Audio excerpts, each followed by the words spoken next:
அருள்மிகு திருச்செந்தூர் சுப்பிரமணிய சுவாமி கோவிலில் நிரம்பி வழிந்த உண்டியல்.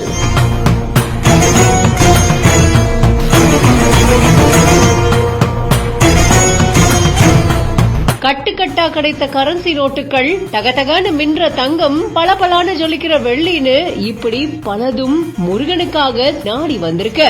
4,71,00,000 வருவாயா கிடைச்சிருக்கு. தமிழ் கடவுளான முருகப்பெருமானோட அறுபடை வீடுகள்ல 2ஆம் படை வீடா விளங்குற திருச்செந்தூர் சுப்பிரமணிய சுவாமி கோவில்ல தினந்தோறும் ஏராளமான பக்தர்கள் வருகை புரியுறாங்க. முக்கியமா திருவிழா நாட்கள்ல சென்னை, கோவை, மதுரை உள்ளிட்ட வெளி மாவட்டங்கள்ல இருந்தும், வெளிநாடுகள்ல இருந்தும், வெளி மாநிலங்கள்ல இருந்தும் ஏராளமான பக்தர்கள் வருகை புரியுறது.